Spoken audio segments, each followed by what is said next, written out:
Heading डालो, thermodynamics.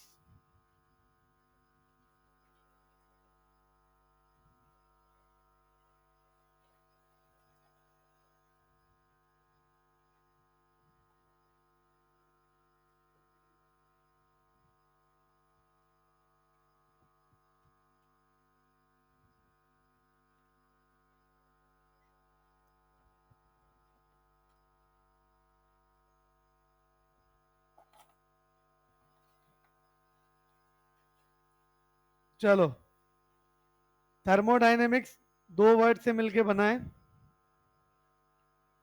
क्या क्या? थर्मल और डायनेमिक्स। बनाते जाओ, ये थियोरेटिकल पार्ट है। थर्मल और डायनेमिक्स। थर्मल इंप्लाई करता है हीट या फिर एनर्जी के बारे में। आवाज बंद कर दो। और डायनेमिक्स रिप्रेजेंट करता है फ्लो को या फिर मोशन को।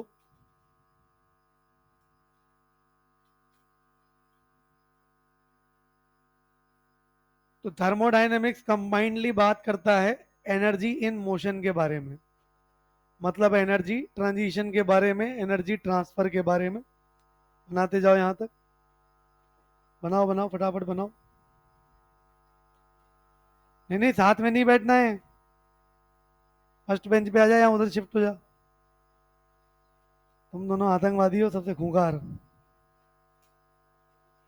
नहीं नहीं नहीं, इतना रिस्क लूंगा ही नहीं मैं। ले लिया 2 महीने रिस्क मैंने।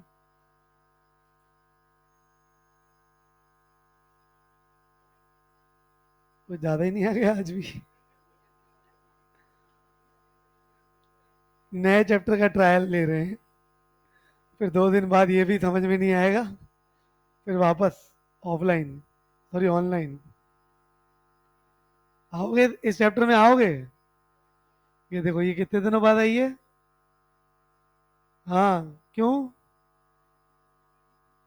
तो क्यों, वही तो पूछ रहा हूँ। अब रेगुलर आ जाऊंगी। जिस दिन पूछो उसी दिन से रेगुलर हो जाते हैं, फिर अगले दिन फिर गायब हो जाते हैं। पहलवान तो इतना टेंशन में फोन किया सर, तबीयत खराब हो गई मेरी।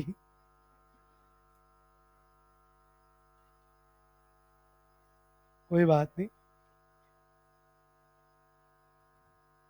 लिख लिया यहाँ तक?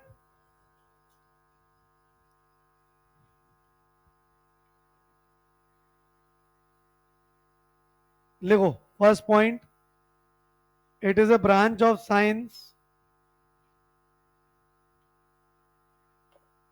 it is a branch of science that studies about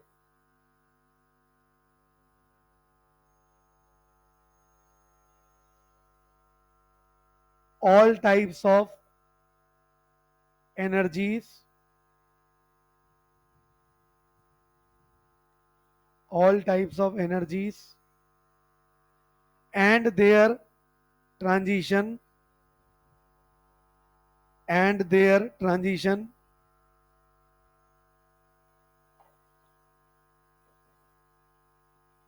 that take place in that take place in physical and chemical processes, physical and chemical processes.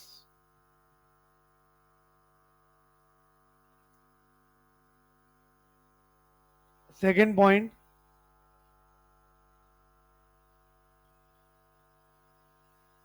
chemical thermodynamics,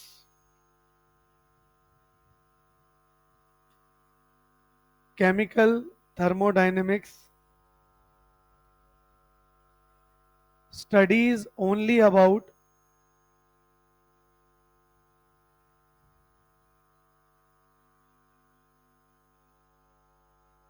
energy changes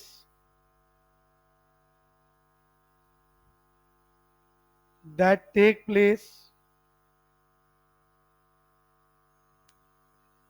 that take place in chemical reactions, in chemical reactions। फिर अगली एक सब heading बनाओ, advantages of thermo D. Short में अब इसको thermo D लिखना start कर दो। Advantages of thermo D. Number 1,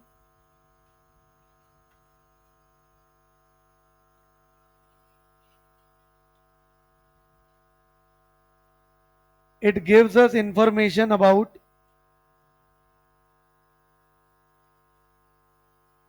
it gives us information about all types of energy changes,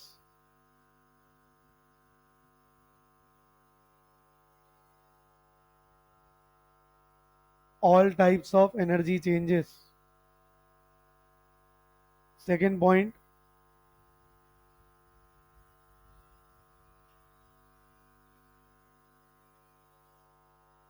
it provides information about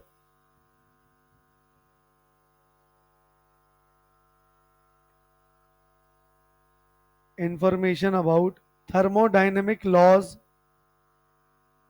thermodynamic laws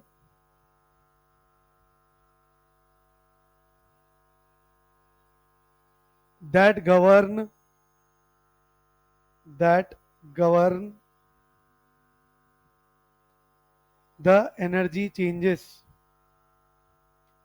that govern the energy changes। Third point, it tells us about, it tells us about feasibility, feasibility of any process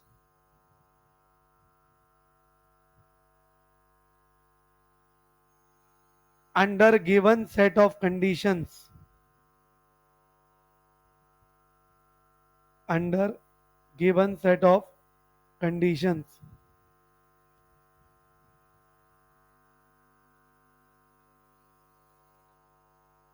full stop, इसी point में continue में लिखना। It means whether any process,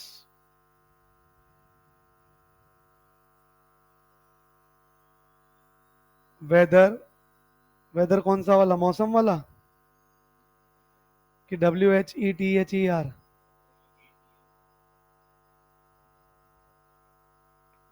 ठूस ज्यादा लिया ना, दिमाग पे असर कर गया है ना। Whether any process will take place or not under given condition, whether any process will take place or not under given conditions।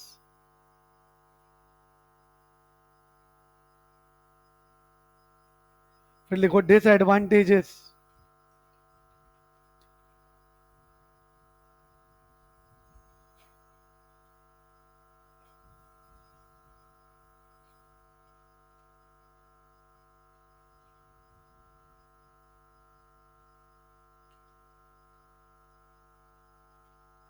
First point, it studies only about macroscopic properties,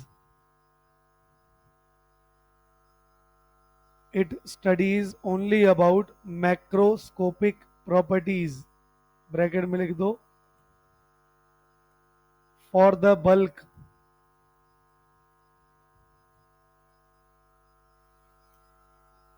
full stop, इसी में continue में लिखना। There is no information,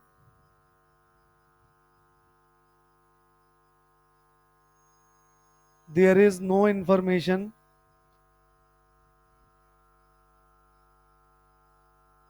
for microscopic calculation. There is no information about for microscopic calculations. Second point,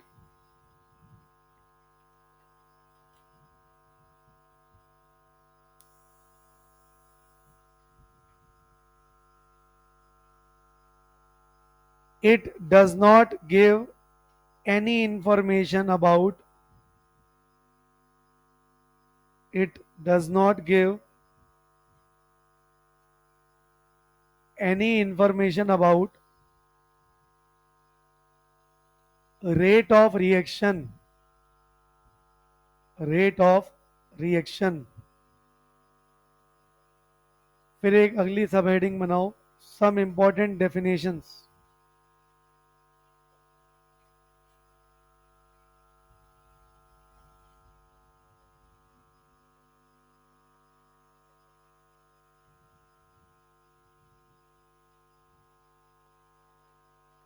इसमें सबसे पहली heading बनाओ system. System, हाँ ये थर्मोडायनेमिक का सिस्टम है, एलविस यादव का नहीं है.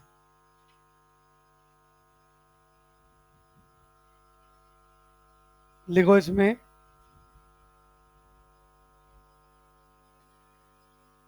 Anything anything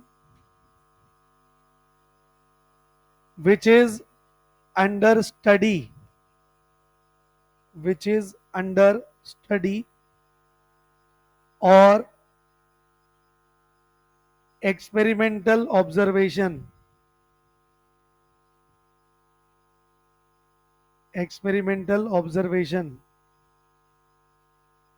is called system.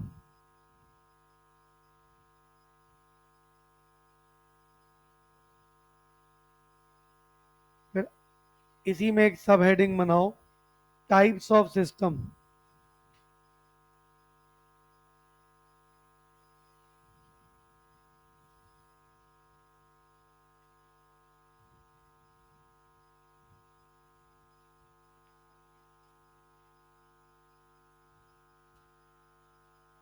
इसमें लिखो systems are classified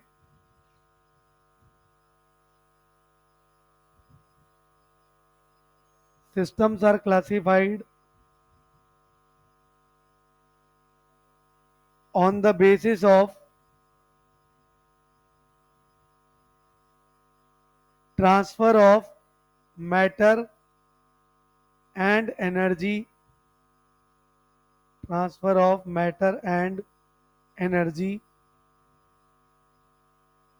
with the surroundings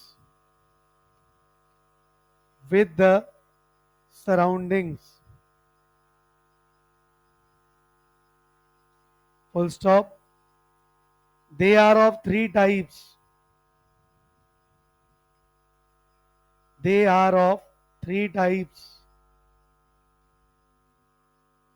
देखो नंबर 1 ओपन सिस्टम.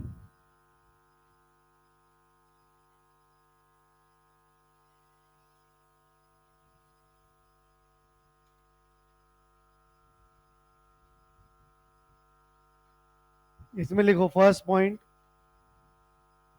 आज लिखना ही लिखना है, स्टार्टिंग में थ्योरी है इसमें बहुत, और सारी थ्योरी काम की है. ऐसा नहीं है स्टेटमेंट बेस्ड क्वेश्चन नहीं बनते हैं, और जब आ जाते हैं ना वो इजी सा स्टेटमेंट बहुत भारी पड़ जाता है, इसलिए मिस्टेक करवा देता है. लिखो first point, both matter and energy transfer takes place. Both matter and energy transfer takes place.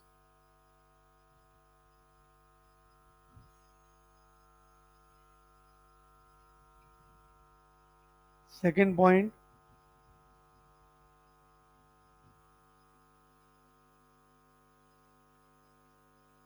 at least one boundary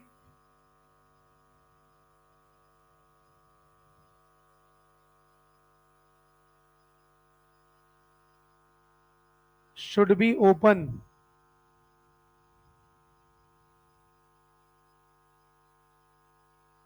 or porous, Porous. Next point, boundary should be conducting,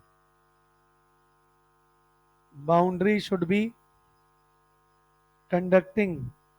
conducting का एक और word होता है और, conducting और diathermic, DIATHERMIC,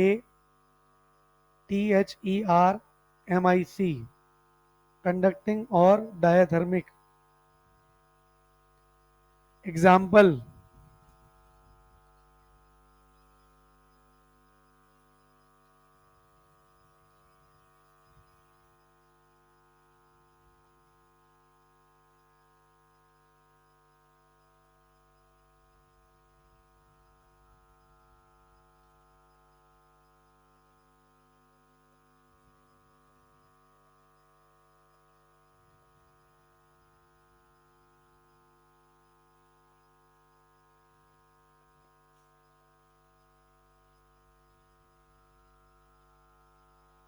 ये सिर्फ कुछ एग्जाम्पल्स हैं, बाकी तो धीरे धीरे आगे आएंगे. Hot water in a glass, human beings, plants, animals etcetera.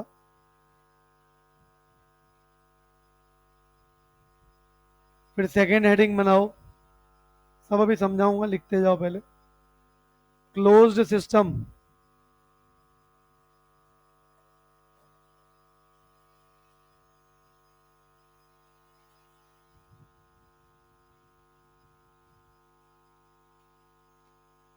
लिखो first point,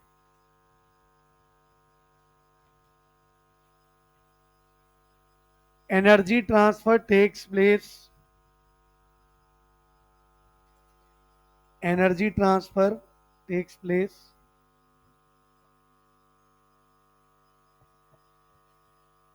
but no matter transfer, but no matter transfer. Second point,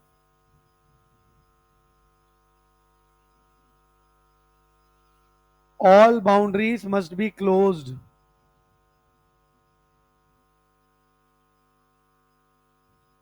all boundaries must be closed. Bracket में लिख दो sealed.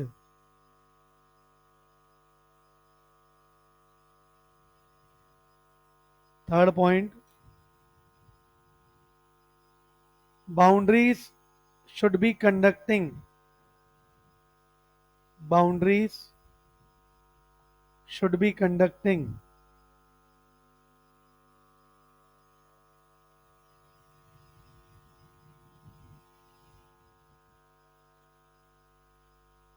Example,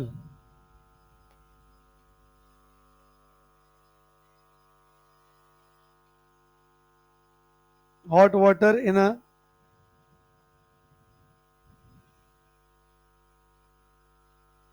packed bottle, bulb,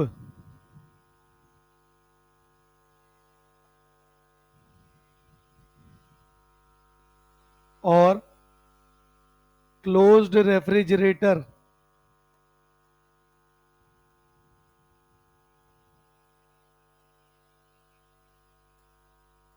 etc.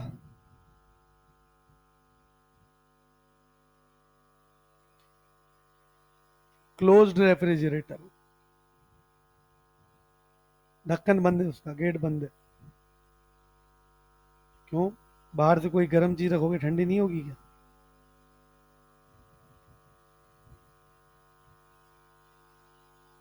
उसका conduction का काम उसकी gas करती है.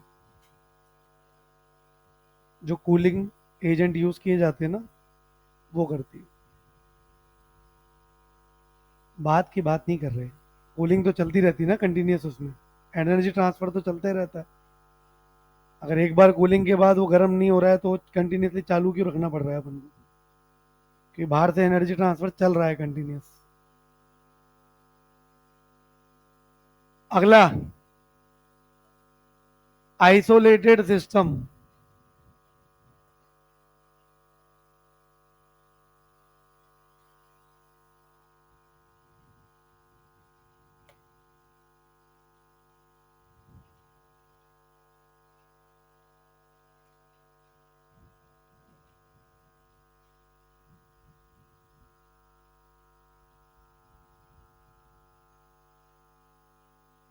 लिखो इसमें first point, neither matter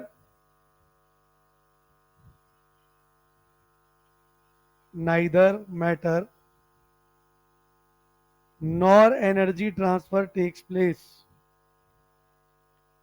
Neither matter nor energy transfer takes place.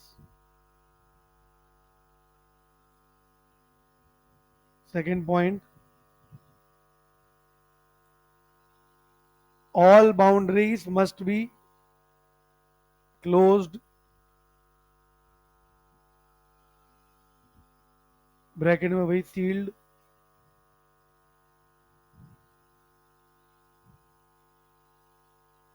And bracket close होने के बाद एंड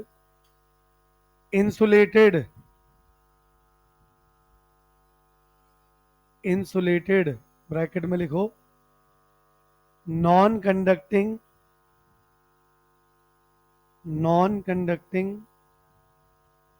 और एडियाबैटिक ADIABATIC एडियाबैटिक। एग्जाम्पल, इसमें देखो प्रैक्टिकली तो कोई भी आइसोलेटेड सिस्टम नहीं होता है, फिर भी आइडियली मान लेते हैं, जैसे यूनिवर्स को और थर्मस फ्लास्क होता है। प्रैक्टिकली तो दोनों के दोनों एग्जाम्पल गलत हैं। क्यों गलत है अभी समझाऊंगा। यह है फर्स्ट पूरा सिस्टम। फर्स्ट हेडिंग क्या लिखी थी, सिस्टम ना। सेकेंड हेडिंग लिखो surroundings.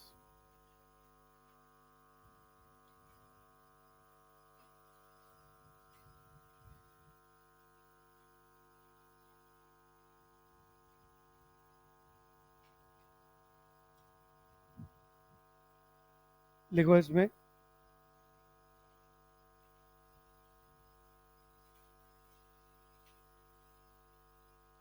Everything except EXCEPT except the system in the universe, everything except the system in the universe is called surroundings,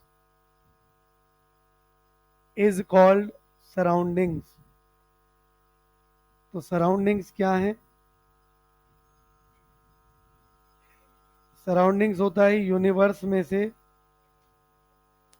system को माइनस कर दो। Surroundings is equal to universe minus system. फिर है third heading boundary.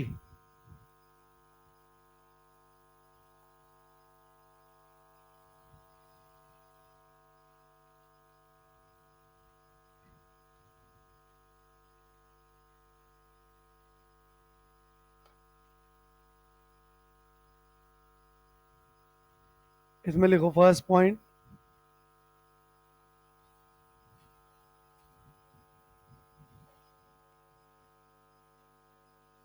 anything which separates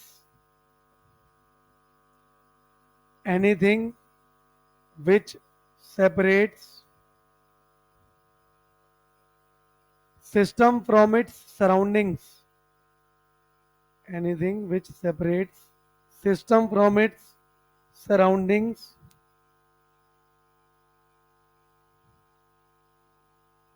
is called boundary, is called boundary. Second point, types of boundaries, types of boundaries.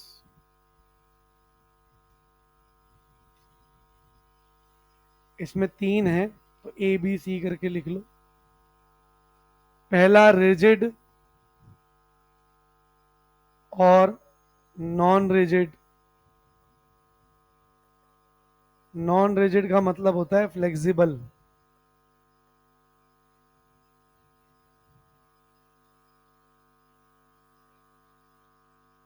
पहला है rigid and non rigid. दूसरा conducting और non conducting.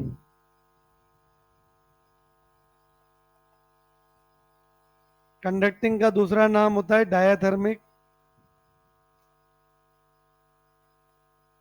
Non conducting के दो नाम होते हैं, इंसुलेटिंग या फिर एडियाबैटिक।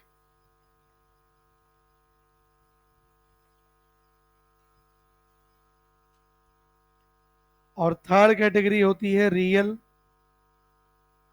और imaginary.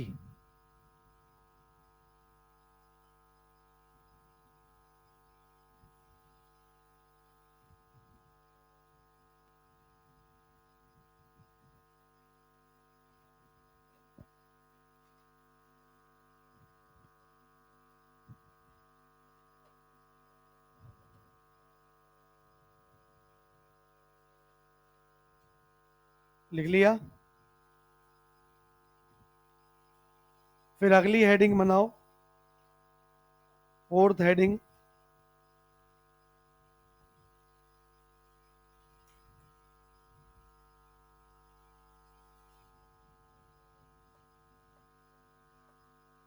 State of a system.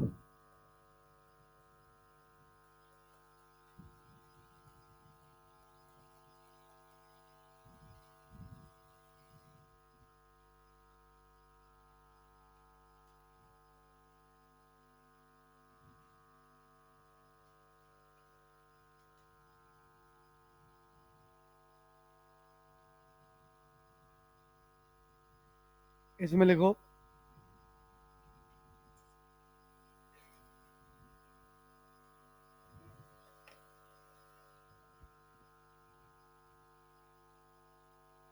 it is the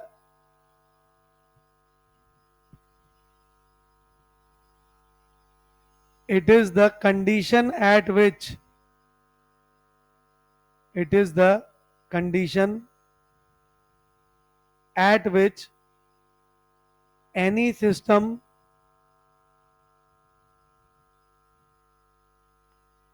is present. It is the condition at which any system is present in the universe.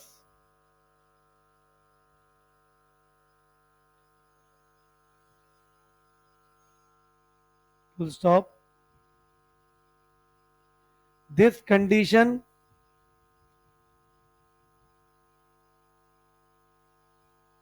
is determined.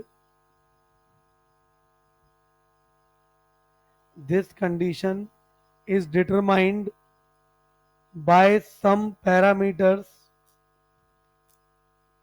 by some parameters like pressure, comma volume, comma temperature,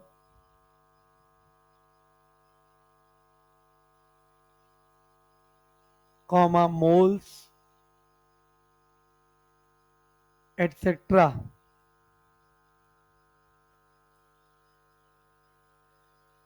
इन्हीं parameters को एक नया नाम दे दिया गया। तो fifth heading बनाओ, thermodynamic properties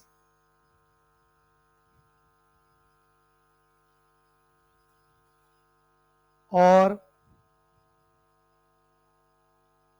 thermodynamic functions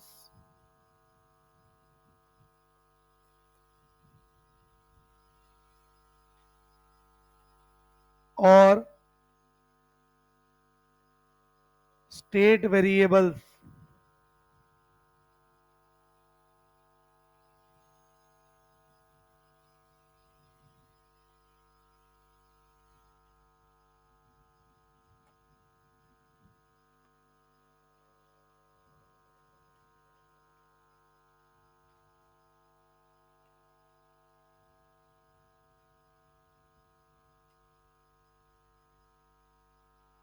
लिखो इसमें। थक गए क्या? फिर भी लिखो। आज तो मजा आ रहा है सर। एक बार पहले भी किया था ना ऐसे ही कुछ। इंडिकेटर याद है ना? लिखो। These are the parameters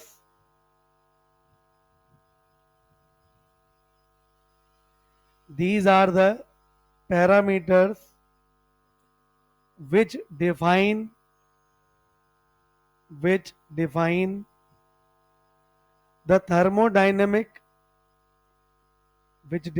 the thermodynamic state of any system. Full stop. इसी में लिखना if the value of any one of these parameters if the value of any one of these parameters is changed,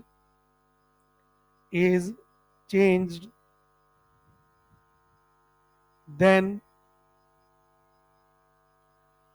state of the system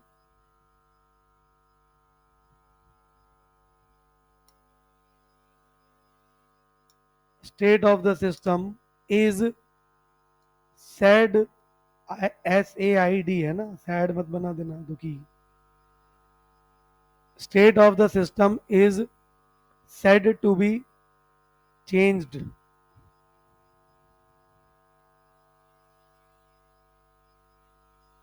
full स्टॉप। अगली line में लिखना they are classified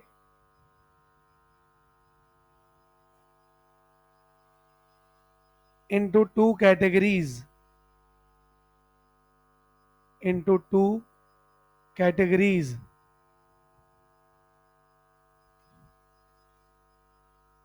लिखो type 1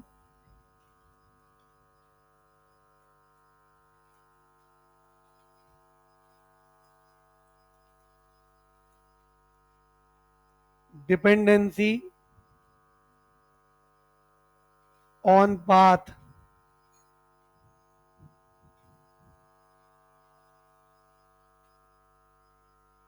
इसके दो कैटेगरीज हैं,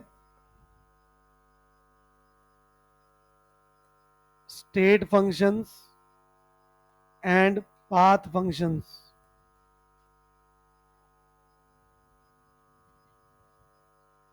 ये function का शॉर्ट फॉर्म होता है। Type 2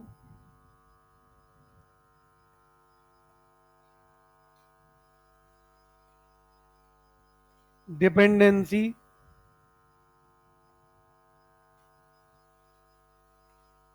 on amount.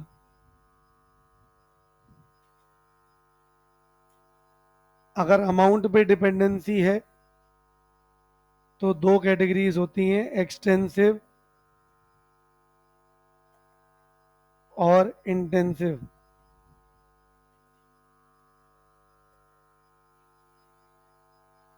इसमें एक कॉमन मिस्टेक होती है जो मैं पहले ही बता देता हूं, कंबाइंड मत करना, ये दोनों अलग अलग कैटेगराइजेशंस हैं। इसके वाले एग्जाम्पल जरूरी नहीं है सारे इसमें आएंगे, इसमें जो आ सकते हैं बस वही आएंगे।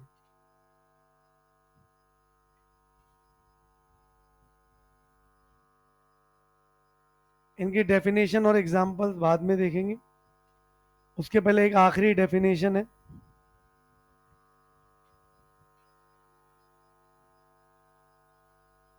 हेडिंग डालो 6th, thermodynamic process.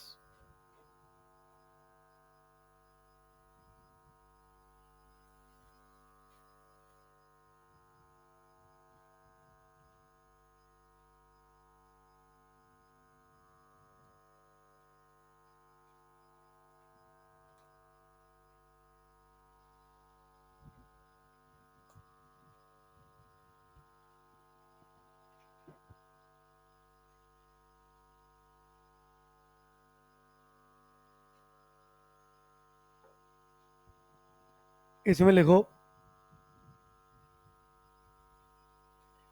It is the method, it is the method or the way, the way by which, by which the state of the system, the state of the system can be changed,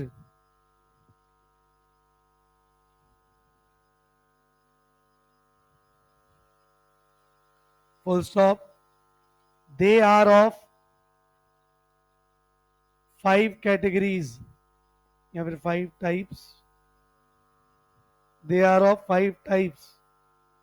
लिखो number 1, isothermal process.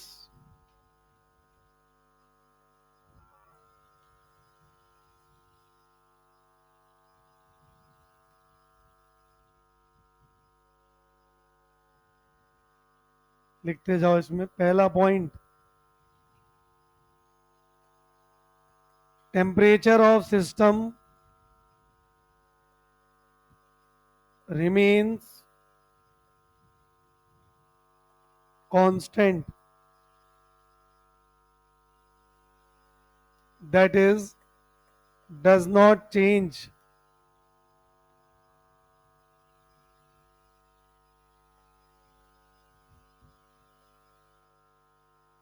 remaining properties may change।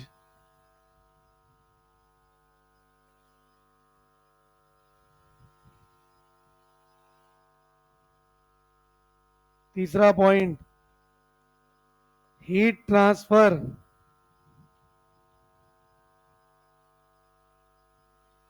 may take place। देखो मैं ना board की तरफ देख रहा हूं, that does not mean कि आपको बात करना अलाउ हो चुका है।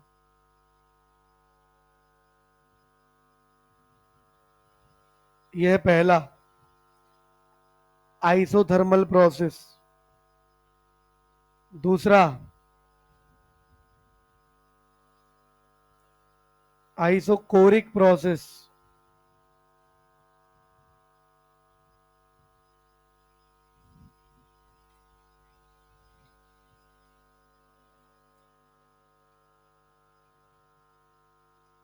First point, volume of the system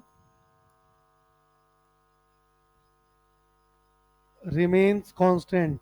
second point सब में सेम चलेगा, क्योंकि मेन डाउट इसी में रहता है सर, बाकी प्रॉपर्टीज वो चेंज हो सकती हैं, तो सेकेंड पॉइंट सेम लिखो, रिमेनिंग प्रॉपर्टीज में change.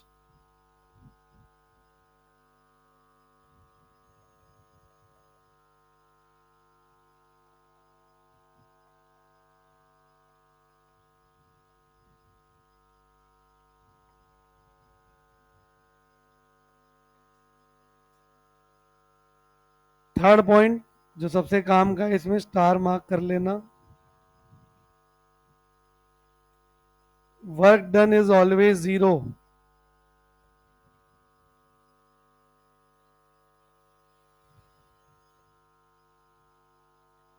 Work done is always zero.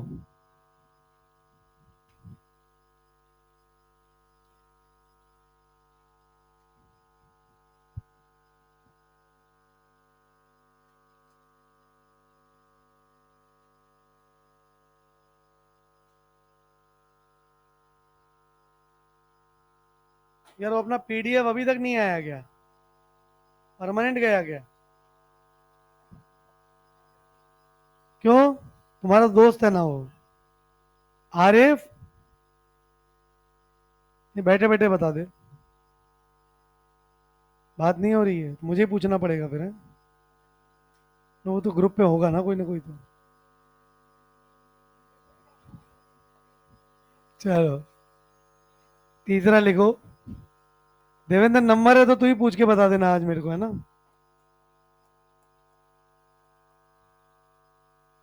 Class में लगाओगे फोन ऐसा?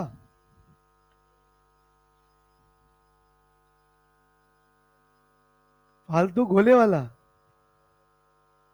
फालतू बोलने वाला। अब ये सोच रहे मेरा टैग किसको दे दिया। अब उसके बोलने का तू ही बोला सबसे पहले। आशीष, चलो इधर ध्यान दो। बस देवेंद्र फोन रख दो अब। उठा लिया फोन? बात करो, कहाँ हो? आगे आओ, आगे फोन लेके आओ।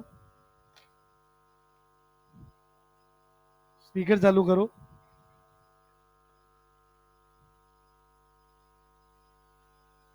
हाँ, पीडीएफ। क्या हो गया इसको? कहाँ हो बेटा? प्रणाम प्रणाम, कहाँ हो? कौन से वाले, कोटा वाले या होम टाउन वाले?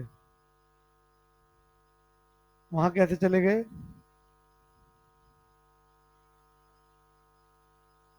क्या हुआ तबीयत को? अच्छा, मलेरिया हो गया था। ये देवेंद्र को पता था ना कि मलेरिया हो गया तुमको? ये हमको झूठ बोल रहा है मतलब? ये कह रहा है तुम इसके दोस्त ही नहीं हो। ठीक है बेटा, ध्यान रखो। तू बड़ा मिस कर रहा है उसको। कब तक आएगा? ले फोन ले जा आरिफ। अरे उठ के फटाफट आ जा। क्लास के लिए भी तो भग के आता है ना नीचे से एकदम से। चलो, लिखो इसमें फर्स्ट पॉइंट। बस आवाज बंद कर दो। Pressure of system remains constant. आवाज बंद कर दो।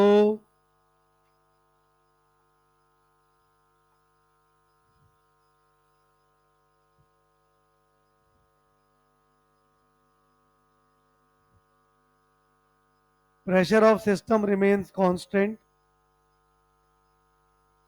सेकंड पॉइंट वही रहेगा, रिमेनिंग प्रॉपर्टीज में चेंज।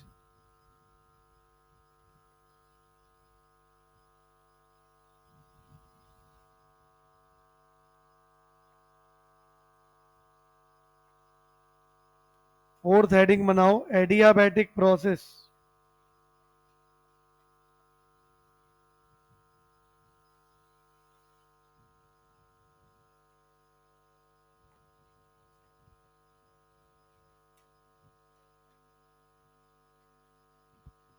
पहला और सबसे इंपॉर्टेंट पॉइंट जो याद रखना है, इसमें स्टार मार्क कर लेना। No heat transfer takes place. No heat transfer takes place.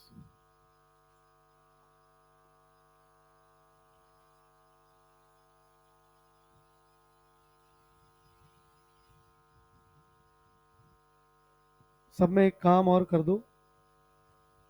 जैसे फर्स्ट पॉइंट है ना, तो बगल में लिख दो लास्ट में डेल्टा टी बराबर 0। इधर लिख दो डेल्टा वी बराबर 0।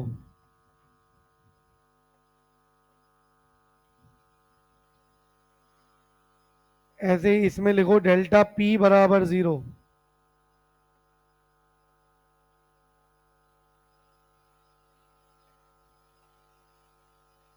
इसी बिहाफ पर इसमें सेकंड पॉइंट आएगा, रिमेनिंग प्रॉपर्टीज में चेंज।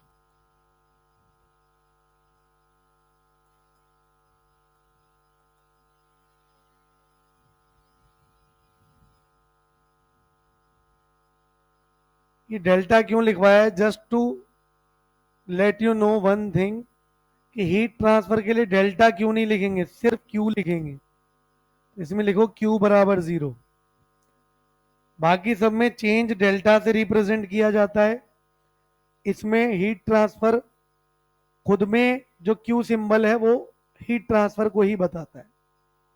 ये सब आएंगे आगे, अभी सिर्फ थ्योरेटिकल पॉइंट चल रहा है। तीसरा point, temperature change may take place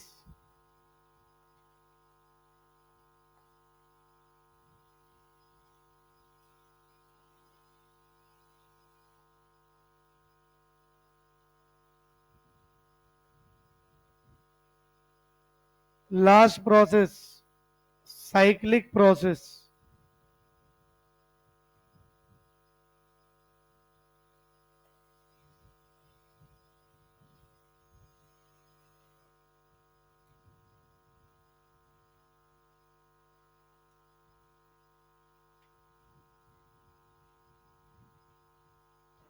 इसमें एक ही पॉइंट लिखना है अभी,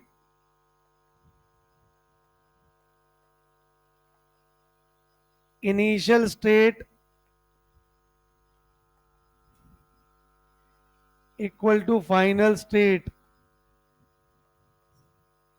और नीचे कॉमनली लिख दो फॉर अ सिस्टम। सिस्टम के लिए इनिशियल स्टेट और फाइनल स्टेट सेम हो जाए तब उसको बोलते हैं साइक्लिक प्रोसेस।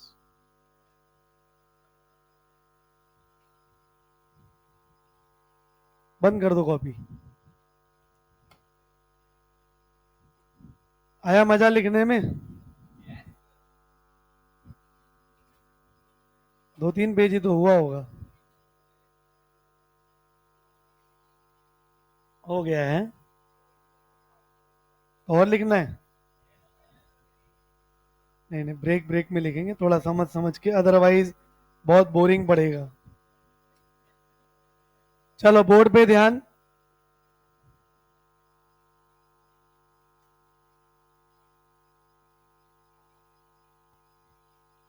सबका ध्यान इधर। वापस चैप्टर की स्टार्टिंग पे चलते हैं। चैप्टर का नाम कल एक रूल समझाया था, इस चैप्टर में बोलना खूब पड़ेगा, थ्योरी ज्यादा है इसमें। आयनिक का बिल्कुल अपोजिट चलता है ये, और इंपॉर्टेंस उतनी ही रखता है। हर साल मिनिमम एक सवाल तो आता ही आता है, 2 भी आ जाते हैं, 3 भी आ जाते हैं। समझ में आ गई बात? तो चैप्टर को हल्के में नहीं लेना, चैप्टर बहुत आसान है। 2-3 चैप्टर्स ऐसे हैं तुम्हारे जो टाइम सेविंग होते हैं, जिनके न्यूमेरिकल्स में टाइम बचा के तुम कहीं और यूटिलाइज कर सकते हो। उनमें से ये एक चैप्टर है। इसमें से जितने भी क्वेश्चन आज तक आए, मान के चल लो 70% सवाल ऐसे थे जो 30 सेकंड या उससे कम में हो जाते हैं। Is it clear? फिर वही बात, 70% सवाल 30 सेकंड या उससे कम में हो रहे हैं, मतलब चीजें याद रहती हैं इसमें। और किसी भी चीज को याद रखने का तरीका होता है मल्टीपल रिवीजन। ये आज भेजे में डाल दो, लगभग तुम्हें 2 महीने हो चुके हैं इस बैच को स्टार्ट किए हुए ना। बहुत सारे बच्चे इरेगुलर हुए हो स्टार्टिंग में, आई डोंट केयर।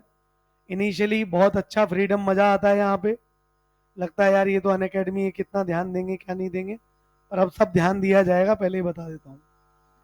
अब मॉनिटरिंग बहुत तगड़े तरीके से होने वाली है आगे। उसका रीजन भी मैंने पहले बता दिया है तुम सबको। वो सब टेंशन वेंशन जो है वो तो खत्म हो चुकी है अब। जो टेंशन है तुम लोग को चल रही थी ना कि हाँ सर अफवाहें उड़ रही हैं कुछ, हाँ कि ये शट डाउन और क्लोजिंग और ये सब कुछ, ये सब मैंने बता दिया है तुम लोगों को पहले ही है।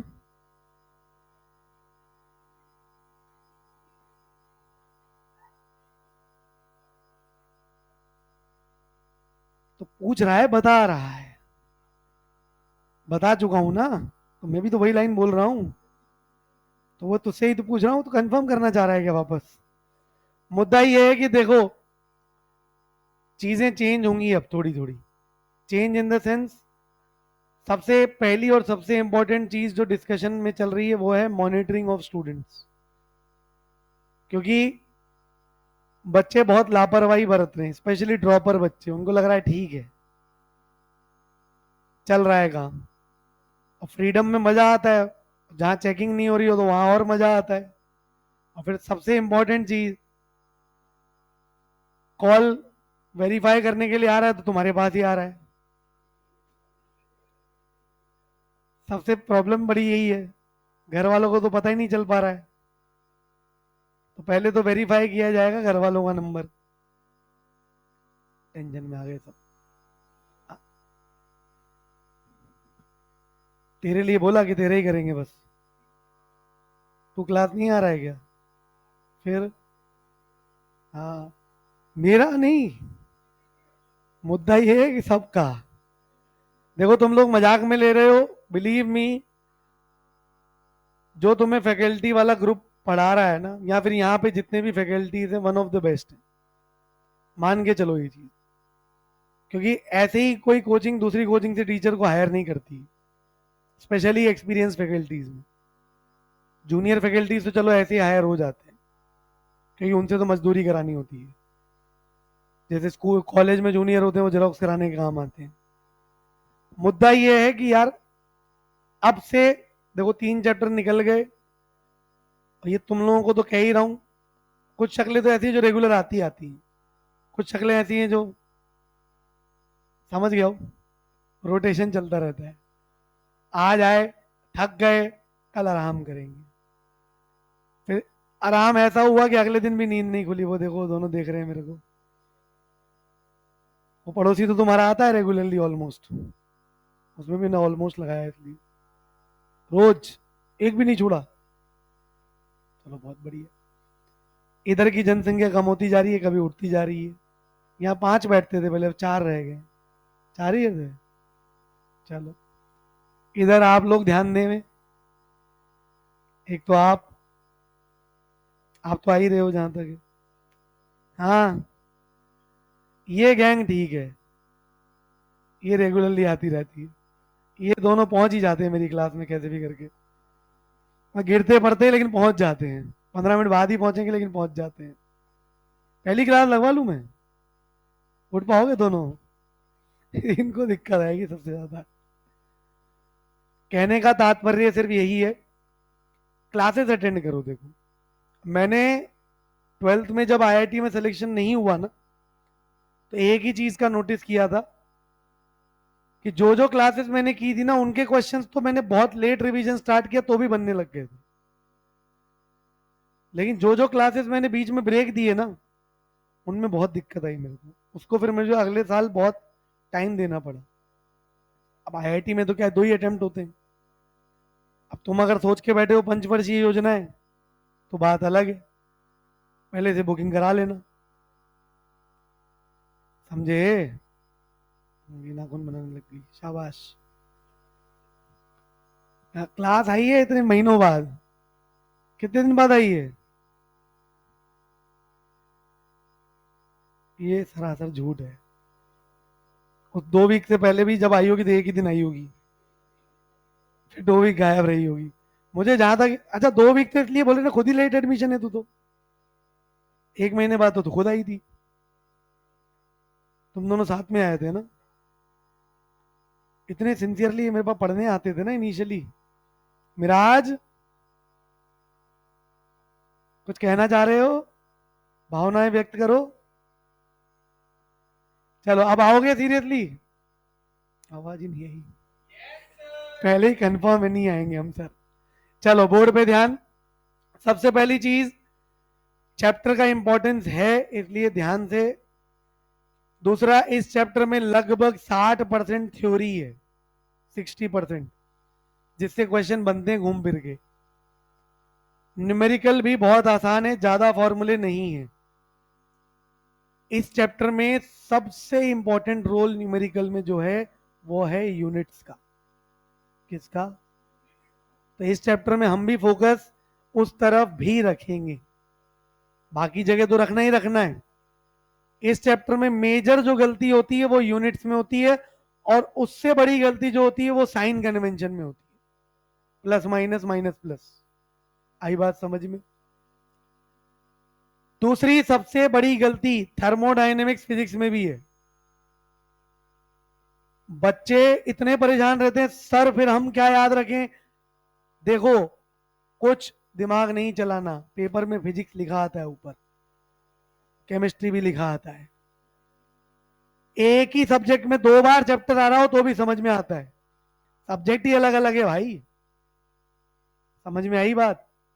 फिजिक्स में फिजिक्स लगाओ, केमिस्ट्री में केमिस्ट्री लगाओ। लॉजिक सब बता दूंगा मैं, उसमें ऐसा क्यों है, कुछ भी अंतर नहीं है, सब सही है दोनों अपनी जगह। सिर्फ एक ही अंतर है, काइनेमेटिक्स में एक वर्ड सुना है तुमने, फ्रेम ऑफ रेफरेंस, बस वही अंतर है। कौन कैसे ऑब्जर्व करता है उसका अंतर है बस। Is it clear? तो पहली चीज, ये जो बेसिक चीजें समझा रहा हूं इनको भेजे में डाल दो, क्योंकि आधे टाइम तो यही दिक्कत रहती है। केमिस्ट्री वाले मास्टर थे, बच्चे पूछते रहते सर उसमें ऐसा बताया था, फिजिक्स वाले मास्टर थे, ये पूछते सर उसमें ऐसा बताया था। मैं पहले दिन ही ये क्लियर कर देता हूं, भैया कोई कुछ भी बताए तो मैं दोनों ध्यान रखने। आई बात समझ में? क्योंकि सब्जेक्ट अलग अलग होता है पेपर में। पेपर कंबाइंड नहीं आता कि 180 सवाल आ गए, पता ही नहीं चल रहा कौन सा बायो का है कौन सा फिजिक्स का है। समझ में आई बात?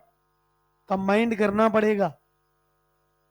अब आता है कि सर थर्मोडाइनेमिक्स है क्या चीज। 2 वर्ड से मिलके बना है, थर्मल और डायनेमिक्स। बोलते जाओ। थर्मल का मतलब स्पेसिफिकली एनर्जी, डायनेमिक्स मतलब, तो पहले तो एनर्जी के बारे में समझेंगे, क्योंकि उसके मोशन के बारे में पढ़ना है तो उसके बारे में तो पता होना चाहिए ना।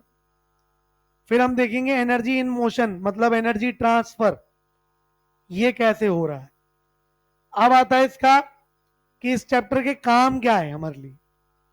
इस चैप्टर के 3 मेन एडवांटेज हैं। आपको आइडिया लगेगा कि एनर्जी क्या क्या होती है, कितने प्रकार की होती है। दूसरा आइडिया लगेगा उन एनर्जीज को गवर्न कौन कर रहा है, कौन से लॉज से वो कंट्रोल हो रही हैं। ट्रांसफर जो हो रहा है उनका, वो किसी रूल को फॉलो करके हो रहा होगा। पल्ले पड़ा गया। तीसरी और सबसे इंपॉर्टेंट चीज जो ये चैप्टर बताता है वो है कौन, फिजिबिलिटी। फिजिबिलिटी मतलब कोई प्रोसेस अंडर गिवन कंडीशन हो रहा है या नहीं हो रहा। अब अंडर गिवन कंडीशन बोलना जरूरी है। बचपन से देखा है कि आइस मेल्ट होना 0 डिग्री सेल्सियस के बाद में स्टार्ट होती है। यस और नो? कोई पूछे -20 डिग्री पे होगी क्या, अपने आप तो नहीं हो, तो कंडीशन बतानी पड़ी ना उसकी फिजिबिलिटी चेक करने के लिए। मैं बोल दू 25 डिग्री पे हो जाएगी, रख दो अपने आप होने लग जाएगी, पिघलने लग जाएगी। यस और नो? अरे यस और नो? फिर कुछ कमियां भी हैं। पहली सबसे इंपॉर्टेंट कमी, इस चैप्टर में पूरे सिस्टम को एज अ होल स्टडी किया जाता है, बल्क को स्टडी किया जाता है, एक साथ स्टडी किया जाता है, उसके एक एक एटम को स्टडी नहीं किया जाता, माइक्रोस्कोपिक लेवल पे नहीं जाया जाता।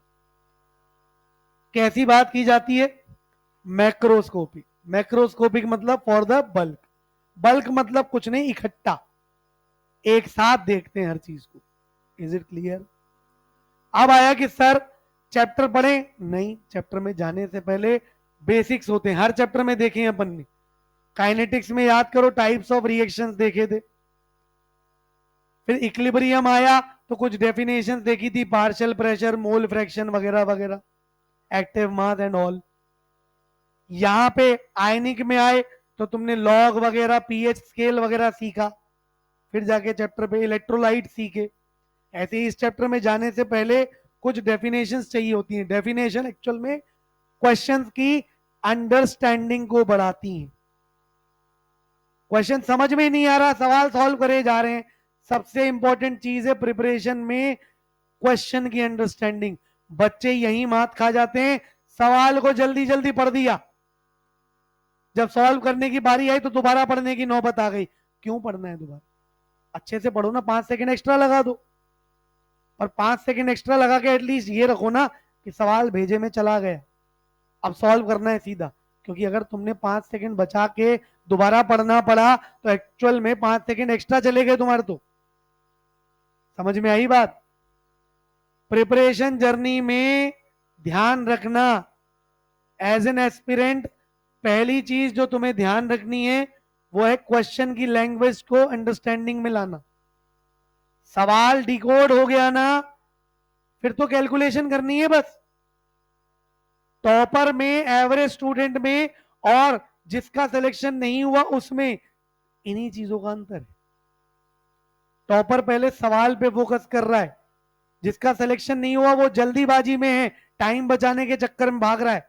देखो, बिलीव मी और नॉट, जैसा इस साल पेपर आया था, चांसेस आर हायर कि अगले साल और टफ होगा। तो मतलब अब ध्यान देना है तुम्हें एक्यूरेसी, करेक्टनेस होनी चाहिए तुम्हारे सवाल सॉल्व करने में।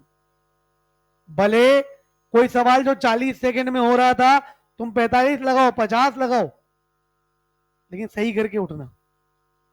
समझ में आई बात? इसका सबसे पहला स्टेप होता है घर पे। हम जब प्रिपरेशन कर रहे हैं ना, ये तैयारी कर रहे हैं, तुम सोचो जादू से वहां सही हो जाएंगे, नहीं होंगे। दूसरी गलती जो प्रिपरेशन में मैक्सिमम टाइम होती है ना, वो यही है, हम क्या करते हैं, रिवीजन किया एक बार, क्वेश्चन पे हमला किया, कुछ भी याद नहीं आ रहा, बार बार देख रहे हैं, क्या पेपर में कॉपी देखने को मिलेगी? पहले चीजों को याद करना सीखो। याद करने का तरीका मल्टीपल रिवीजन। समझ में आई बात? फोकस करो तो सही। अब मैं क्लियर बता देता हूं, 2 महीने बीत गए हैं, 2 महीने को स्टार्टर बोलता हूं। इस टाइम पे सब एडजस्ट हो रहे होते हैं एनवायरनमेंट से, हर चीज। इसके बाद क्या है, अब मिनिमम 6 घंटे सेल्फ स्टडी को देने पड़ेंगे। ये तब है जब तुम पूरी चारों क्लासेस कर रहे हो रेगुलरली, मिनिमम 6। उसके बाद तो तुम्हारी इच्छा है। और ये 6 घंटे का मतलब इफेक्टिव स्टडी। एक होता है पढ़ना, एक होता है पढ़े रहना। किताब खुली हुई है, बैठे हैं, हाँ हेलो मम्मी, क्या बनाए हो देवेंद्र? फिर सबसे बढ़िया टाइम आता है, मम्मी का फोन आ गया और बुआ जी की बात चालू हो गई। ये सब इग्नोर करो। पढ़ाई के टाइम पे फोन होना चाहिए साइलेंट, और दूसरा सामने बेंच पे तो होना ही नहीं चाहिए, अलमारी में पटको। समझ में आई बात? क्योंकि वो क्या है, हल्का सा वो लिपजिप हुआ ना नोटिफिकेशन, फिर तो उठ ही जाता है वो। सर 2 मिनट के लिए उठाते हैं बस देखने के लिए किसका नोटिफिकेशन। एक्चुअल में फ्लो बिगड़ गया पूरा। फिर जो पिछला आधा घंटा था ना, वो सब बर्बाद था। बिलीव मी, तुम सेटिंग भले 45 मिनट की दो, मेरी सेटिंग कभी भी लंबी नहीं थी प्रिपरेशन में। 45 मिनट 1 घंटे ज्यादा तो मेरे से बैठा ही नहीं जाता था। मत दो भैया, किसने बोला 45 मिनट, लेकिन ऐसे दो कि मजा आ जाए, कि 45 मिनट बाद जो पढ़ा था ना सब याद है। हाँ, लेकिन ये ध्यान रखना, 45 मिनट की सेटिंग मतलब 10 मिनट का ब्रेक या 5 मिनट का ब्रेक। समझे ना क्या बोला मैंने? 45 मिनट की सेटिंग के बाद भाई साहब 1.5 घंटे का ब्रेक चल रहा है, कि पढ़ाई हो गई। होता है ना? ऐसा नहीं होना चाहिए। हाँ अनिकेत, निकेत, निकेत नाम है ना तेरा तो। चलो चैप्टर पे आते हैं, डेफिनेशन पे। कॉपी क्यों खुल गई?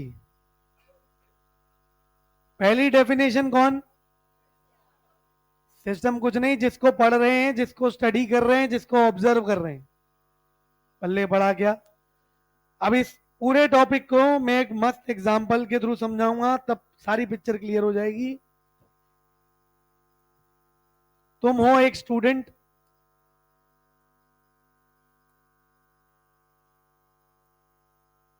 जिसके बारे में एक टीचर स्टडी कर रहा है, तो तुम कहलाओगे एक सिस्टम, जिसको टीचर क्या कर रहा है, स्टडी। तो ये हो गया सिस्टम। अब टीचर स्टडी करे, करेगा क्या? मार्क्स, रैंक, क्लास में क्या पोजीशन है तुम्हारी, वगैरह वगैरह। अब तुम अगर सिस्टम हो तो बचे हुए सब तुम्हारे क्या हो गए, सराउंडिंग्स।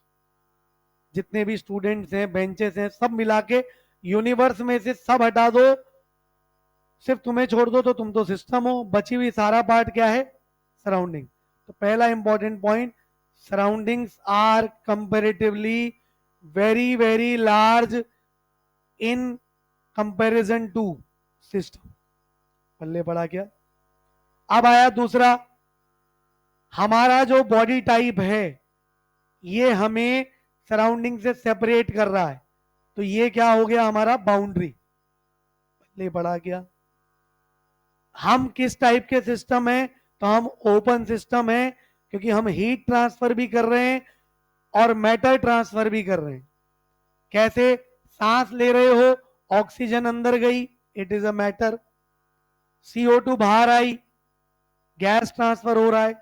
पानी पी रहे हो, उल्टी कर रहे हो, बायो में एक वर्ड सुना होगा एक्सक्रीशन, स्वेटिंग, ये सब क्या है, मैटर ट्रांसफर। हीट ट्रांसफर कैसे, बुखार के टाइम पे सबने नोटिस किया है अपनी बॉडी में से हीट निकलती हुई फील होती है, या फिर हवा मारी, टेम्परेचर बाहर का थोड़ा ठंडा था तो ठंडी हवा अंदर की तरफ गई, या फिर फूंक मारी, फूंक मारते टाइम भी दोनों तीनों चीजें ऑब्जर्व की होंगी, कभी कभी गर्म हवा भी निकल रही है, कभी कभी ठंडी हवा भी निकल रही है, एनर्जी ट्रांसफर हो गई। मैं पढ़ा रहा हूं, मेरी एनर्जी पढ़ाने में वेस्ट होती जा रही है या फिर यूटिलाइज होती जा रही है। पल्ले पड़ा क्या। तो सब डिपेंड करता है सिस्टम में टाइप्स पे। 3 टाइप होते हैं, तीनों टाइप हैं dependent on matter and energy transfer. अगर मैटर और एनर्जी दोनों का ट्रांसफर हो रहा है, ओपन सिस्टम। क्या बोला मैंने, ओपन सिस्टम कौन, जब मैटर और एनर्जी दोनों का ट्रांसफर हो जाए। अब मैटर और एनर्जी दोनों का ट्रांसफर तो तभी पॉसिबल है जब उसकी बाउंड्री, देखो सारा ट्रांसफर होता है बाउंड्री के थ्रू।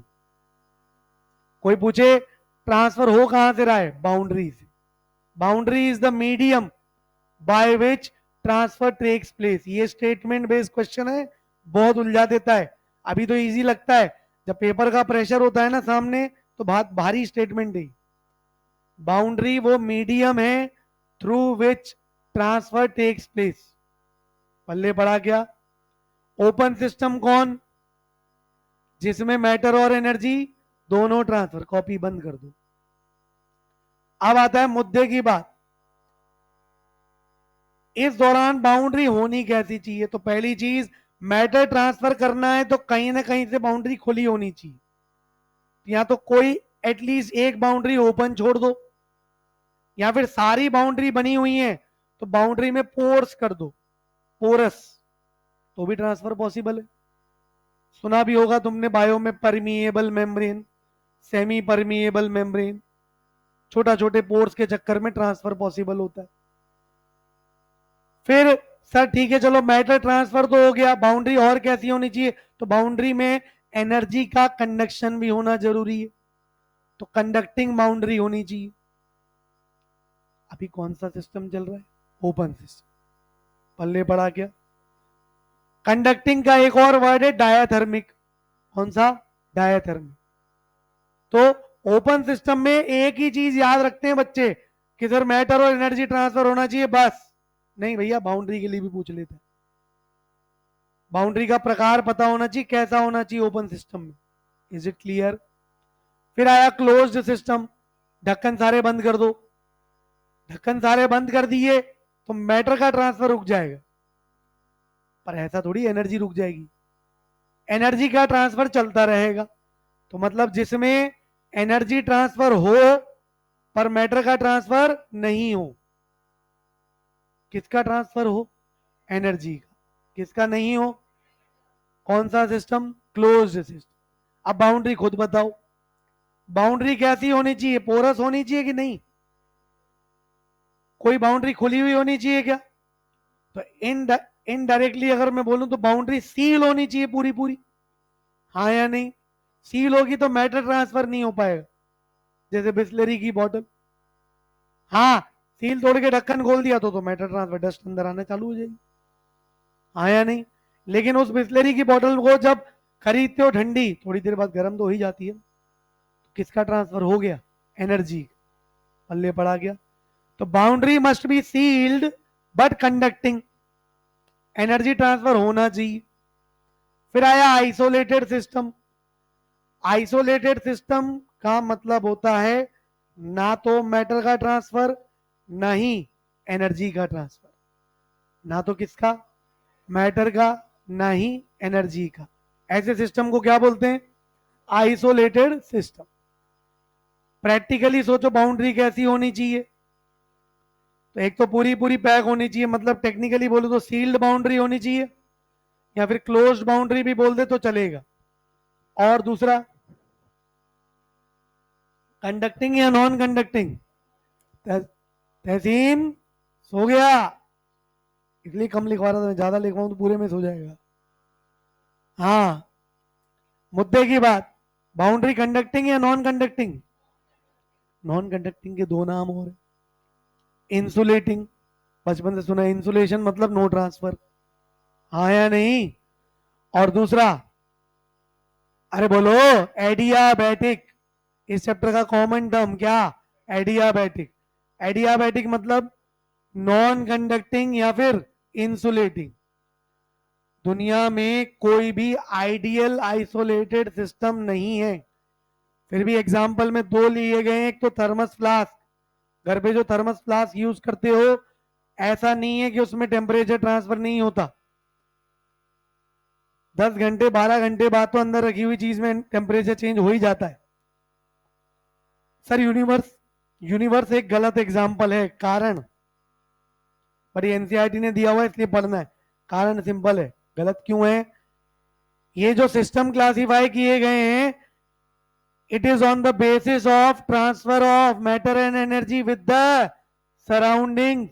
तुमने यूनिवर्स को ही एग्जाम्पल में ले लिया है, सराउंडिंग है कहां।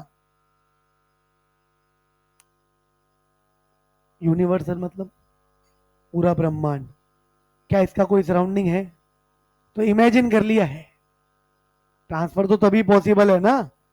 तो पहली चीज तो अकॉर्डिंग टू क्लासिफिकेशन टाइप ये गलत है, पर एनसीईआरटी ने दिया हुआ है इसलिए याद रखना है कि universe is an example of which system, isolated. कौन सा, आइसोलेटेड। और कौन सा एग्जांपल है, थर्मस फ्लास्क। कौन सा एग्जांपल है, थर्मस फ्लास्क। जिंदा हो ना, अभी तो टाइप्स ऑफ सिस्टम पढ़े हैं, इतने में तो फैलने लग गए, शक्लें देखो। जाग रहे हो, चलो बताओ ओपन सिस्टम कौन, बोलना पड़ेगा तभी नींद खुलेगी, थ्योरी में यही है, जिसमें मैटर और एनर्जी हमेशा, जिसमें मैटर और एनर्जी दोनों का ट्रांसफर पॉसिबल नहीं हो, पॉसिबल हो कि होना ही चाहिए। पल्ले पड़ा क्या, ओपन सिस्टम में बाउंड्री कंडक्टिंग होनी चाहिए, कंडक्टिंग का दूसरा नाम डायाथर्मिक, बोलते जाओ, डायाथर्मिक। और बाउंड्री कैसी होनी चाहिए, ओपन या फिर पोरस, यस और नो। फिर आता है अगला एग्जांपल, क्लोज्ड सिस्टम। क्या होगा, मैटर का ट्रांसफर होगा, नहीं होगा, एनर्जी का ट्रांसफर भी, अच्छा होगा। बाउंड्री कैसी, कंडक्टिंग होनी चाहिए क्या, आरिफ, बाउंड्री बताओ कैसी, और दूसरी नॉन कंडक्टिंग होनी चाहिए। ये तो सुन लिया तूने, बाउंड्री का दूसरा टाइप बता इसमें। अच्छा कौन सा सिस्टम पढ़ रहे हैं, बता पहले तो, कौन सा सिस्टम पढ़ रहे हैं। देवेंद्र, कोने में खिसक, बैग इधर शिफ्ट कर सारे, कोना कहाँ है, हाँ उठ जा आरिफ। बताओ कौन सा सिस्टम पढ़ रहे हैं, क्लोज सिस्टम क्या होता है। अब सोच ले, मैं चाहता तो पहले दिन से भी ऐसे पूछ सकता था कभी भी। हाँ मिलीनियर बॉय, क्लोज सिस्टम मतलब,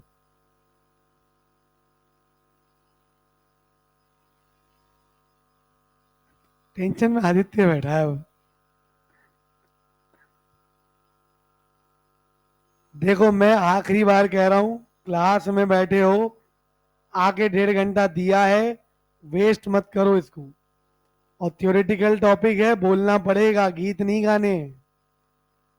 हैं, भीड़ गा रही थी, हम भी गा लेते हैं, है ना।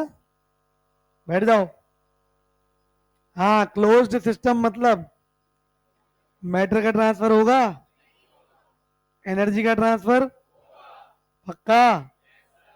बाउंड्री कैसी कैसी? एक तो कंडक्टिंग होगी, दूसरा हाँ, यहाँ गीत बंद हो गए सबके। हाँ मिराज, दूसरी बाउंड्री कैसी होगी? चुप। क्लोज्ड सिस्टम में एक तो बाउंड्री कंडक्टिंग होनी चाहिए, दूसरी कैसी होनी चाहिए? डायरेक्ट, वो तो कंडक्टिंग ही होती है। दूसरी दूसरी क्लोज्ड होना चाहिए। ठीक है, चलो बच गया। क्लोज्ड का एक और नाम था सील्ड बाउंड्री होनी चाहिए। कैसी?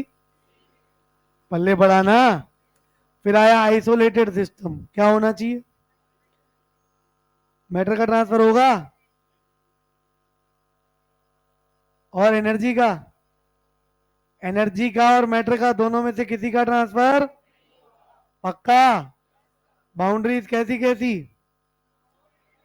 हाँ, ये कोर्स हो गया। तू बता बाउंड्री कैसी? गीत गाता हूँ मैं गुनगुनाता हूँ, कंडक्टिंग है ना? अरे उसको बोलने दो। नहीं, नॉन कंडक्टिंग क्या होता है? नॉन कंडक्टिंग बता दो। हाँ, इसके दो नाम और बताए थे, वो बता पहले तो।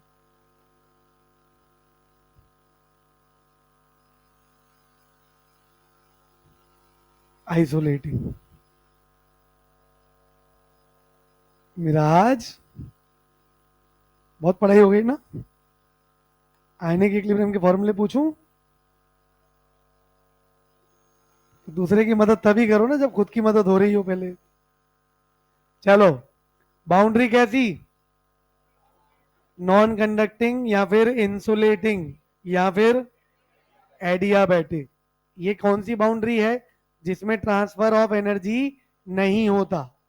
कौन से सिस्टम के लिए? Isolated system. बाउंड्री सील भी होनी चाहिए ना, तभी तो एनर्जी के साथ साथ मैटर का ट्रांसफर भी रुक पाएगा। इसके दोनों एग्जाम्पल बिल्कुल रट लेने, यूनिवर्स और थर्मस फ्लास्क। पल्ले पड़ा क्या? अब देखो, स्टूडेंट को स्टडी कर रहे थे तो जिसको स्टडी कर रहे थे वो क्या कहलाएगा? सिस्टम। अब स्टूडेंट के लिए मैं स्टडी करूंगा क्या? तो मैं स्टडी करूंगा उसकी condition in the class.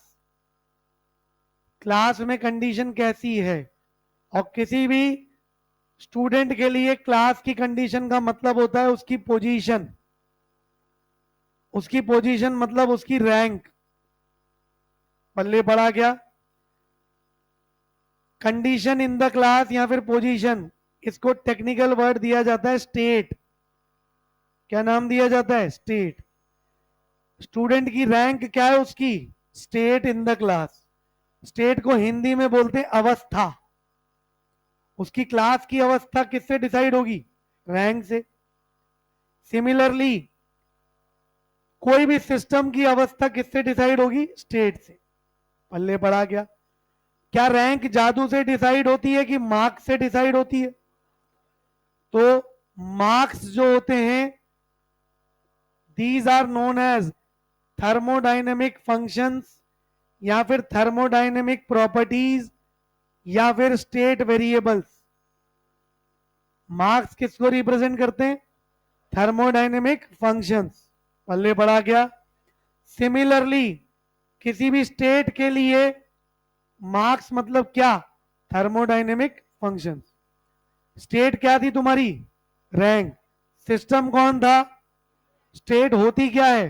Condition या फिर पोजीशन। पल्ले पड़ा क्या? अब आया कि सर थर्मोडाइनेमिक फंक्शंस अलग अलग वैरायटी के होते होंगे। बिल्कुल होते हैं। मार्क्स में तुम्हारे क्या एक ही सब्जेक्ट के मार्क्स है? 3 है। पीसीबी, यस और no? Similarly thermodynamic functions, thermodynamic properties, state variables, ये भी बहुत अलग अलग टाइप के होते हैं।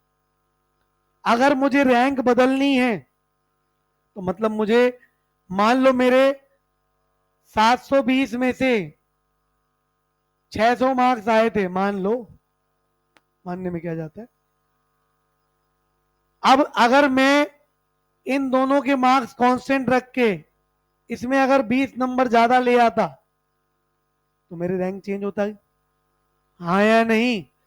तो मतलब थर्मोडायनेमिक फंक्शंस को, प्रॉपर्टीज को, स्टेट वेरिएबल्स को चेंज करो तो क्या चेंज हो गई? रैंक। मतलब क्या चेंज हो जाती है? स्टेट।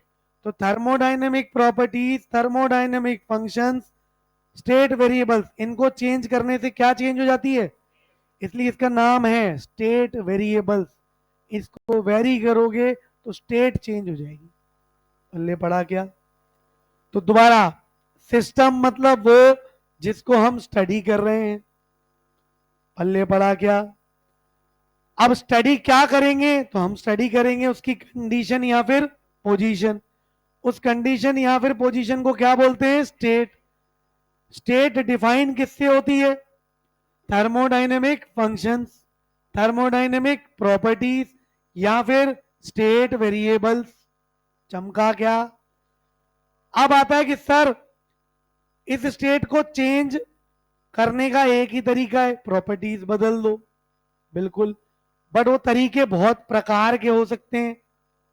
मुझे ये रैंक बदलनी है तो रैंक बदलने में तो बहुत सारी पॉसिबिलिटीज है, ऊपर भी जा सकती है, नीचे भी जा सकती है, हाँ या नहीं?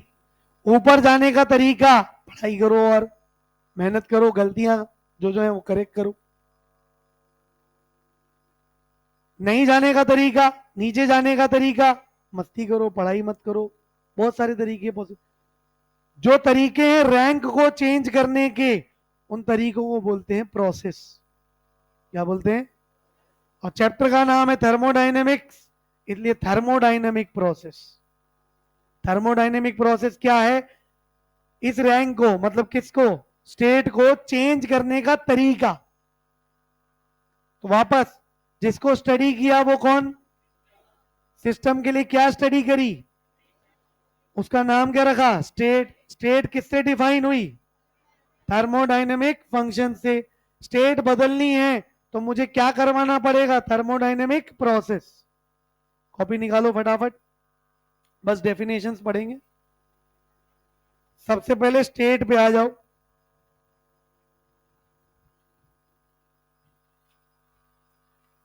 बाकी सारी चीजें कल रिवाइज कराऊंगा इसे आते ही। स्टेट ऑफ अ सिस्टम पे आ जाओ, पढ़ो।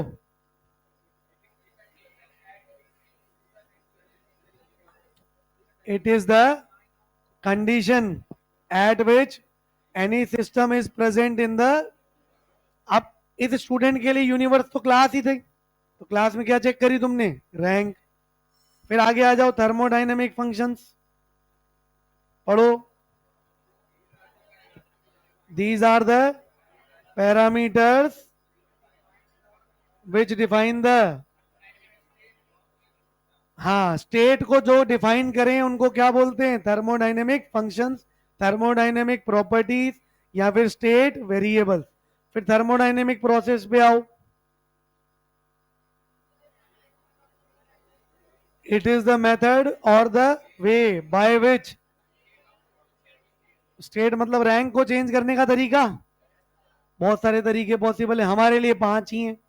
कल आके इसको रिवाइज करेंगे, होमवर्क सुन लो। मॉड्यूल